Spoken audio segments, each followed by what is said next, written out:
Down, EMC boosting its offer to buy Data Domain to $33.50 a share, all cash, outbidding rival NetApp's offer for Data Domain. We're going to find out, is this actually the reason to call the game over? So what should you be doing with your shares? Let's bring in Brian Marshall of Broadpoint Amtech. Brian, good to have you with us. Thanks, Pam. So do you think this is this the end of the bidding? I mean, $33.50 for Data Domain. Does NetApp walk away? I do think so. I think this is going to be the number which basically gives Data Domain into the hands of EMC. We think that EMC with this bid has crossed the Rubicon, so to speak, and NetApp simply can't follow. Based upon our calculations, which assume about $55 million of pre-tax synergies, at $33.50, the NetApp, the deal would not be accretive within the first 12 months. And at $33.50, this is actually 4% accretive for EMC. So we think that this deal is going to stop here, and we think it'll be over in a couple weeks. And Brian, it seems as though, EMC just has a lot more cash, right? I mean, what do they have, about $6.5 billion of cash versus $1.5 billion for NetApp? Yeah, actually, EMC's their cash in the balance sheet is actually larger than NetApp's market cash. It's about $7.2 billion currently. NetApp has about $2.7 billion in cash, but over half of that actually is international cash. So 1.2 is in the States, and 1.5 billion plus is abroad. Now, why does EMC want Data Domain so much? Earlier, I was speaking to Kim Cawhey of Fort Pitt Capital. She says EMC, they want to get out, or they want to diversify away from the hardware business. Getting into this software that Data Domain has is going to help their strategy. Does that make sense? Well, I think EMC has done a great job in terms of building out its software portfolio over the last 5 to 10 years.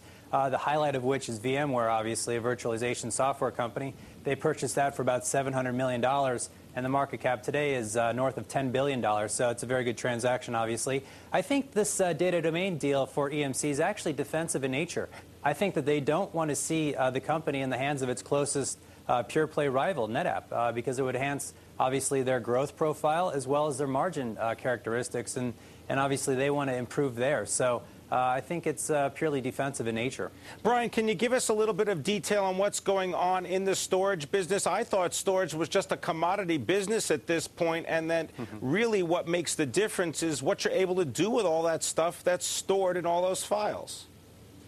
Yeah, that's right, Pim. In fact, I think these enterprise storage companies are actually sort of quasi-software companies. If you look at their gross margin dollar contribution, it's basically 80 to 90% of the gross margin dollars that come into the companies is not generated from the actual hardware products. It's generated from the company's software and service offerings. And so, storage at the end of the day is easy to do on a disk, but from a software, managing it as well as servicing it so you have 5 nines reliability and accessibility, that's a different challenging proposition. And so I think that's where the companies actually make their money.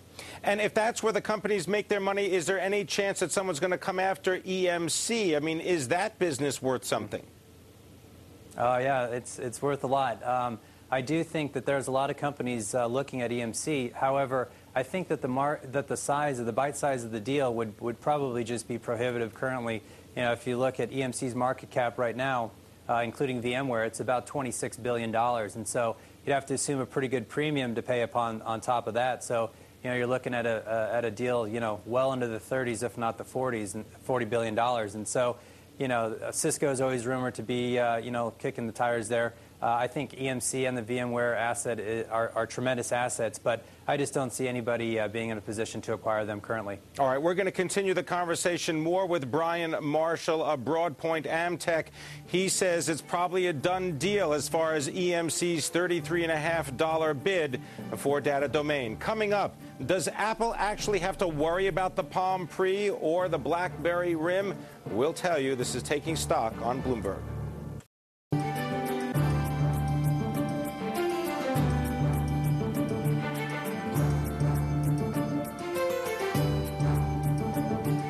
This This is Taking Stock on Bloomberg. I'm Pim Fox. My guest is an expert in all things technology related. He's also at Broadpoint Amtech. I want to bring in Brian Marshall. Brian, let's talk about smartphone battles right now. We've got the iPhone, we've got BlackBerry, and a variety of offerings from RIM. Also, you've got the Palm Pre. Is anyone going to be a loser, or is there an ecosystem that can manage to keep all these things alive?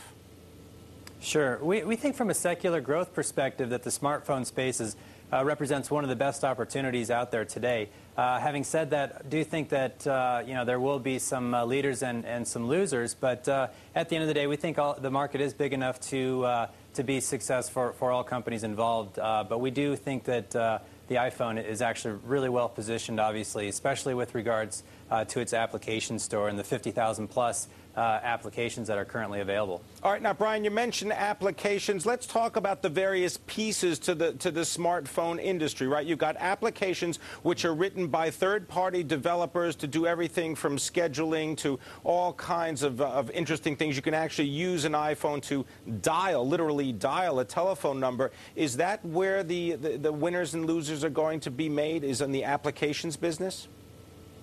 I think the interesting thing about the application store is that it's an actual hook, if you will, where it locks in the consumers and it gives them a good user experience on the platform. I think one of the things that Steve Jobs said historically is that one of his main competitors 5 years ago he doesn't really view as a competitor anymore because they failed to realize the significance of software and the importance of that with regards to consumer experience. And so I think that at the end of the day, you have to have an innovative design from a hardware perspective, but what really is the stickiness of the consumer base is the applications and the software. And I think that's where really Apple is excelling currently. All right, so Brian, we talk about the applications and the software. What about the network providers? In the case of the Palm Pre, it's a Sprint Nextel.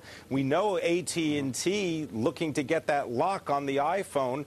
What happens when the network providers start to say, gee, we're not going to subsidize this anymore? Well, that could potentially represent a problem from a margin perspective. One of the interesting things about the Apple model is they're able to generate a sweetheart carrier subsidy deal from AT&T for that exclusivity in the United States. By our calculations, that's about $450 per activation, which AT&T pays to Apple. Now, that compares to a general international carrier paying roughly $300 per activation based upon our calculations. So we think that that obviously enhances Apple's gross margin profile with regard to the iPhone 3G and 3GS product offerings. So if there's any changes in the future with regards to the carrier subsidies, that could present a problem from a gross margin perspective. But we're not anticipating that currently. Well, that was going to be you're anticipating my next question. I mean, so you don't think that the network companies are going to come out and start to change the playing field? I mean, at what point do they change those rebates? Because isn't there a time when everybody's got some kind of smartphone? Sure. Yeah. So by our calculations, AT&T currently is generating about 40% ROI, or return on investment, on the 24-month of the life of a contract for the iPhone. So I think they do that deal all day long. I think they're very happy with it. But Apple is actually looking at AT&T, and they represent about 40% on average of the activations of the iPhone every quarter. And so they're saying, maybe we can have better penetration if we actually have multi-carriers in the U.S., i.e. Verizon. So we think the AT&T deal with Apple is a 3-year exclusive deal that was signed in June of 2007. So that's obviously going to be up for renewal, in our opinion, within 11 months, so next June 2010. And so that, I think, is going to be kind of the time frame where we might see some of these carrier subsidy payments come down. But through increased volumes with additional carriers, that actually could be a positive for Apple. How is it a positive for Apple? Do they manage to come out with what, a new type of hardware that leapfrogs BlackBerry? Mm-hmm.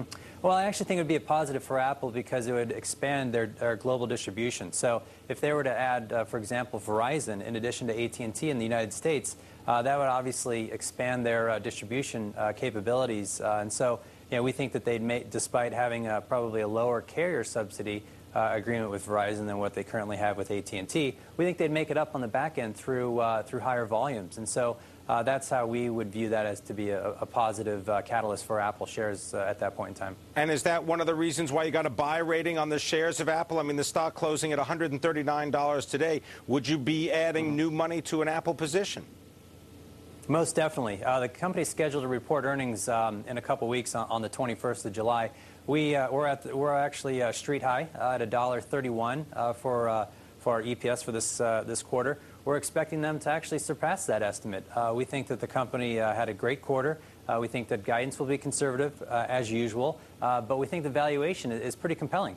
Calendar year 2010 on a pro forma basis, we're at $9.75. So if you take a conservative 18 multiple to that earnings stream, that yields about a $175 price target. So that's a pretty big opportunity relative to sub $140 levels that we're at today. What about the competition in the form of Research in Motion? Are they going to take subscribers away, or is it really just a question of everybody migrating to smartphones and there's going to be enough market share for everyone to enjoy profits? Yeah, I think RIM obviously has done a great job. Their units continue to grow on a quarterly basis. They're in north of 400 countries around the globe. So, their penetration over the past 10 years has been pretty tremendous. Apple, on the other hand, is in countries in north of 80 countries currently, and that's within a span of 2 years. So I think that they're doing very well. I think the market's big enough for both these companies to do very well and to continue to grow their footprint and expand their earnings. All right. I want to thank you very much, Brian Marshall. He's got a buy recommendation on the shares of Apple coming to us from Broadpoint Amtech.